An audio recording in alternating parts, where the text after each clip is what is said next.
Hey there, and welcome back to the Stoic Path, the only place on the internet where we try to find ancient wisdom in the wildest corners of modern life. You know, we're all about that mind over matter stuff, that classic philosophy from guys like Seneca and Marcus Aurelius, the whole don't sweat the small stuff, focus on what you can control vibe. Pretty solid advice, right? But today, we're tackling a topic that might make you spill your coffee and maybe, just maybe, question everything you thought you knew about philosophy and politics. We're talking about Donald J. Trump. Yeah, I know. I can already hear the collective gasp. Stoicism? Trump? Are you serious? And that's the hook. That's the fun of this. The common perception of Trump is, well, it's a lot of things. Brash, impulsive, a little chaotic. He's a larger-than-life figure who seems to thrive on conflict and a good old-fashioned brawl. But what if we put on a different pair of glasses? What if we look at his public persona, not through a political lens, but through a philosophical one? Specifically, through the lens of Stoicism. I'm not saying he's a secret student of Epictetus, or that he's got a copy of Meditations on his nightstand. But I want to explore whether his actions, his public demeanor, and his incredible resilience in the face of non-stop adversity. Whether these things, surprisingly, align with some of the core tenets of Stoic philosophy. This isn't an endorsement. It's a thought experiment. It's an exploration. It's about asking if the principles of an ancient philosophy can offer a fresh and maybe a little bit wild perspective on one of the most polarizing figures of our time. So, buckle up, clear your mind of any preconceived notions, and let's dive into the enduring enigma of Trump's composure, or as we're calling it, Fortitude under fire. Part 1. The discipline of perception, controlling the narrative. Okay, so let's kick this off with the Stoic concept of the discipline of perception. This is a big one. It's all about separating what is in your control from what is outside of it. You can't control what other people do, say, or think. You can't control the weather. You can only control your own mind, your own judgments, and your own actions. The Stoics were all about building an internal fortress, a mindset so strong that no external attack could penetrate it. Now, think about Donald Trump's career. The guy has been under constant 24/7 scrutiny for decades, especially during his time in the White House. The media coverage, the political attacks, the non-stop criticism. It was an external onslaught of epic proportions. Most people, if they faced a fraction of that, would have cracked. They'd be in a fetal position in a dark room, or they'd lash out in a way that would be completely self-destructive. But what did we see from Trump? He seemed almost entirely unaffected. He didn't let the narrative of the mainstream media define him. In fact, he did the exact opposite. He reframed it. He called it fake news. He created his own narrative, his own reality, and pushed it out directly to his supporters. He wasn't just not being controlled by the external narrative. He was actively, aggressively, and often humorously controlling his own. Think about a Stoic sage. They wouldn't care if someone called them names. Epictetus said, "It's not what happens to you, but how you react to it that matters." Trump, whether intentionally or not, seems to embody this principle. When a negative story broke, he didn't run and hide. He didn't issue a somber press release. He would often just dismiss it with a single, often sarcastic tweet. He would rebrand the attack as a badge of honor. The more they attacked, the more he seemed to relish it, turning their criticism into a narrative of his own persecution. A witch hunt. Let's break this down with a couple of examples. Remember when he'd be asked a question by a reporter he didn't like? A lot of politicians get flustered. They get defensive. They try to give a perfectly polished, non-controversial answer. Not him. He'd look them dead in the eye, call them out by name, and say something like, "You're a disgrace," or "Your network is fake news." He was literally demonstrating a form of emotional detachment from the criticism. He wasn't letting the judgment of the reporter or their network affect his inner state. He was simply stating his own judgment and moving on. It's like a verbal shield. This isn't about whether his actions were right or wrong politically. It's about the method. It's a powerful psychological technique. It's the ultimate reframing. The media was trying to control the narrative by calling him out. He was controlling his own perception and the perception of his followers by calling the media out. 2, he took their power away. He didn't care about their opinion. He cared about the perception he was creating. And that, my friends, is a very, very Stoic move. It's like a modern-day philosopher saying, "Your insults are just words. They have no power over me." It gets even more interesting when you look at the whole Trump derangement syndrome idea. The term itself, which was popularized by his supporters, is a psychological reframe. It suggests that his opponents' intense hatred of him is a form of irrational mental illness, not a valid political critique. It's a clever, albeit provocative, way of dismissing the source of the criticism entirely. It's saying, the problem isn't me, the problem is your irrational hatred of me. It's an act of profound indifference, or at least a masterful performance of it. This is a key part of the Stoic mindset. They would argue that you can't be disturbed by things you don't assign value to. If you see an insult as a sign of the other person's poor judgment, rather than a reflection of your own worth, it loses its power. Trump, whether he knows it or not, has a black belt in this. He has a unique ability to shrug off attacks that would be career enders for anyone else. He doesn't internalize the criticism. He externalizes it, gives it a funny name, and moves on. So, when we see him on the stump, or at a press conference, or even in the middle of a major legal case, seemingly unfazed by the storm around him, a Stoic would say, "Ah, there's a person who has mastered the discipline of perception." They are not allowing external events to disturb their inner tranquility. It's a fortress of the mind, and whether you like him or not, you have to admit it's a pretty strong fortress. Part 2. The power of action. Focus on what's within control. All right, now let's shift gears and talk about the discipline of action.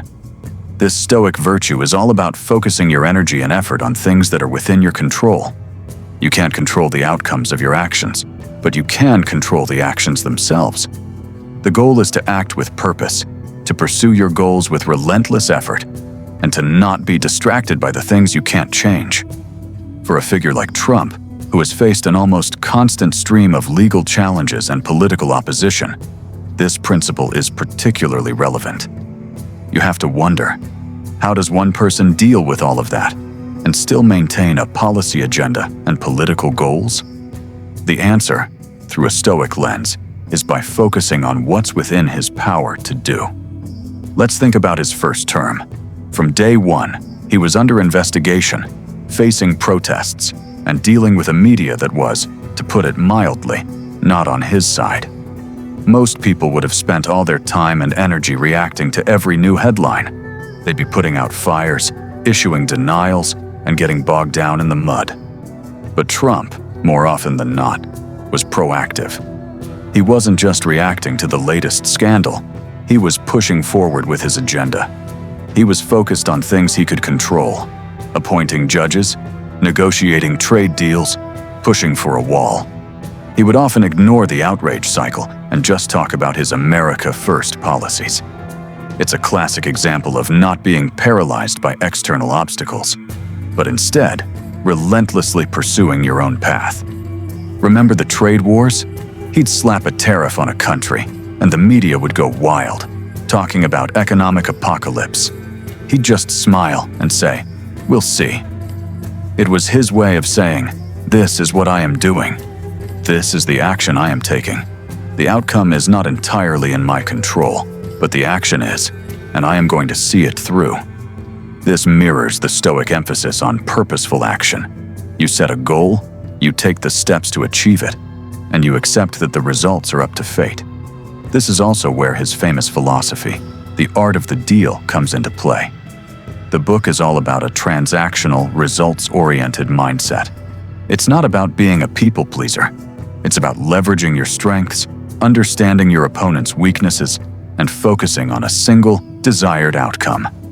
This is a very Stoic approach to adversity. It's not emotional. It's not personal. It's simply, what is the most effective action I can take right now to achieve my goal? Think about how he handled his legal battles. He didn't go into hiding. He didn't shy away from the spotlight. In fact, he turned the courtrooms into campaign stages. He would speak outside courthouses, give interviews, and use every legal twist and turn to push his political narrative. He wasn't just reacting to the legal challenges. He was using them as a platform for his message. He was taking what was meant to be a reactive, defensive situation and turning it into a proactive, offensive one. He was controlling the one thing he could, his message and his platform, even in the most restrictive of circumstances. A Stoic would look at this and see a mind focused on what's within its sphere of influence, a mind that refuses to be bogged down by the trivialities and distractions of a world full of noise. He's not just a politician, he's a showman. He's a deal maker. And his deal is this: he's going to focus on his goals, no matter what, and everything else is just background noise. You can see this same pattern in how he interacts with his opponents. Other politicians get caught up in lengthy debates, trying to prove their opponent wrong with facts and figures. But Trump would often just give them a nickname: Crooked Hillary, Sleepy Joe. It's a simple and remarkably effective act of rebranding. It's a way of saying, I'm not going to get into a long, drawn-out fight with you. I'm just going to define you with a single, powerful phrase, and then I'm going to get back to what I'm doing. It's a focus on action over reaction, a focus on what's within his control. The nickname sticks, and he moves on, seemingly unbothered by their counter-arguments. He's playing chess while everyone else is playing checkers. Or, maybe more accurately, he's playing poker while everyone else is trying to follow the rule book. He's a human embodiment of the phrase, don't get mad, get even. But in this case, getting even isn't about revenge, it's about winning. It's a relentless focus on the goal, and that's a very Stoic trait. Part 3. The practice of adversity. Embracing challenges. And now we arrive at the final, and perhaps most fascinating point: the practice of adversity. This is a core Stoic belief. The Stoics didn't just tolerate adversity, they welcomed it. They saw challenges, setbacks, and pain as a form of training. They believed that by facing and overcoming obstacles, you build character, you build resilience, and you become a stronger, more virtuous person. As Seneca put it, the fates lead the willing and drag the unwilling. Think about Trump's career again. He's been in a constant state of trial by fire. The Russia investigation, 2 impeachments, a non-stop stream of legal battles and political attacks. For any other person, this would have been a career-ending disaster. For him, it seems to have been training. Every single challenge, every setback, every public attack seemed to not just fail to break him, but to actually reinforce his resolve. It's like a martial artist who uses their opponent's strength against them. The more pressure he was under, the more his supporters rallied around him. The legal cases weren't just legal cases. They became a symbol of his persecution, of the deep state coming after him, because he was an outsider, a fighter for the common person. The idea that what doesn't kill you makes you stronger is a cliché, but with him, it's almost literally true. Each challenge, rather than weakening his position, solidified his narrative as the ultimate underdog, the outsider who was willing to take on the establishment for his people. His supporters saw it. They saw the relentless attacks, and they saw him not just surviving, but thriving. They saw a man who wasn't afraid to be in the fight, no matter how dirty it got. And that, in a weird way, is a very Stoic-like fortitude. He seemed to embrace the conflict as part of his journey, as a necessary part of the grand spectacle. This idea of embracing challenges is a powerful one. Most people try to avoid conflict. They try to find the path of least resistance. But Trump seems to do the opposite. He walks right into the fire, and he seems to get more energy from the heat. This is a crucial element of a resilient mind. When you stop seeing challenges as things to be feared and start seeing them as opportunities to grow, to prove your mettle, and to showcase your strength, you become unbreakable. His entire career, from the real estate world to the political arena, has been defined by big, public battles. And in each of them, he's maintained his posture, his confidence, and his relentless focus on winning. He doesn't show fear. He doesn't show weakness. He just keeps moving forward, no matter what gets thrown at him. This is the resilience of the outsider. The more the establishment, the politicians, the media, the legal system tried to take him down, the more he leaned into his role as a champion for those who feel left behind. He wasn't playing by their rules, and that was the whole point. He was creating his own game, on his own terms. And the public, or at least a large portion of it, saw this as a sign of strength, a sign of fortitude. It wasn't about being perfect. It was about being a fighter. And in an age where so many people feel like the world is out of their control, a figure who seems to have an unshakable confidence in his ability to fight back is incredibly appealing. He's a living, breathing example of a man who seems to embody the Stoic ideal of a person who is undisturbed by insult and uncorrupted by flattery. Conclusion: fortitude, philosophy, and public figures. So, what's the big takeaway here? We've looked at Donald Trump through 3 Stoic lenses: the discipline of perception, the power of action, and the practice of adversity. We've seen how his ability to reframe narratives, his relentless focus on his goals, and his seeming to embrace of every challenge, surprisingly, aligns with timeless philosophical virtues. Again, this isn't about whether you agree with his politics. This isn't about whether he's a good or bad person. This is about a fascinating and, at times, uncomfortable thought experiment. It's about taking a step back from the political noise and looking at a public figure's public persona through a different framework. And what we find is that behind the bombast and the bluster, there is a core of something else entirely. A remarkable and arguably Stoic-like resilience. A kind of mental and emotional fortitude that is incredibly rare. He has an ability to withstand pressure that is truly a wonder to behold. So, here's my call to action for you.